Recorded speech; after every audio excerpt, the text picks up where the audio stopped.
Messenger. Now, Killing Messenger is based off a true story about how a reporter uncovers the truth about the CIA working with drug kingpins to smuggle drugs in the United States in 1996. And even though this is based off a true story, it's also a social commentary about how the repercussions you get about uncovering truth when the truth does not want to get out by others.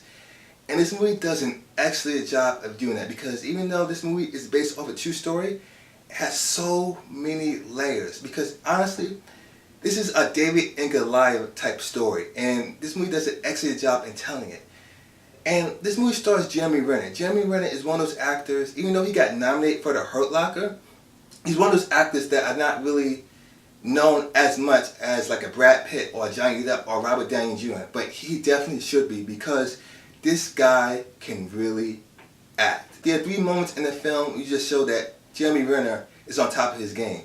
And trust me, once you see the movie, you'll know, because they are very emotional and very impactful at the same time. And I love the way how the director told the story, because this guy went through the mill. He lost his reputation. He lost pretty much his family. He lost his sanity at one point, because when you're going up against a Goliath as the United States government, and you're the only one doing it, it's very taxing on your mind, your body, and on your own family. And when you try to uncover the truth, it's very hard when you're the only one doing it by yourself. And I love what this film showed, that when you uncover the truth, people would do anything to cover it up.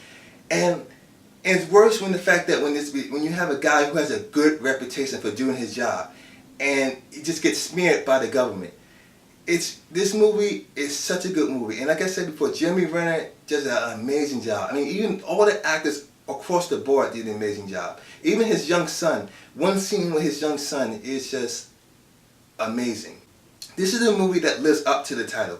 Killing Messenger is one of those movies that is based off a true story, but it's a great story, but also a sad story at the same time. And you gotta actually feel for the guy who went through it. I mean, this guy's no longer living, but you just had to feel sorry for him at the time, because when you uncover the truth and you're the only one fighting for it, it's just really sad when the fact that when the truth finally does come out, it gets overshadowed by another scandal at the same time.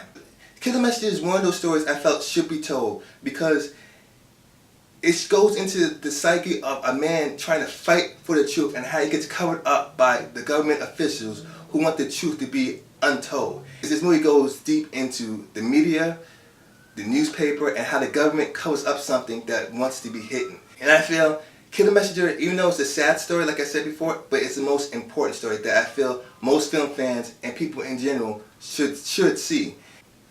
And the acting across the board is fantastic. Especially, there's a couple scenes with his son that is really truly emotional and very impactful. But for the most part, there are 3 scenes that really just hit hard. At least for me it did. You'll know it when you see it. Killing Messenger is probably going to be overlooked, but it's a movie that you should definitely see. So I'm going to give Killing Messenger 4 out of 5 stars. A sad story, but a very important story at the same time. I really enjoy it, and I highly recommend it. So guys, if you've seen Killing Messenger, let me know what you guys think of it. Like it, hate it, comment below, and let me know. So as always guys, please rate, comment, and subscribe, and I'll catch you guys on the flip side.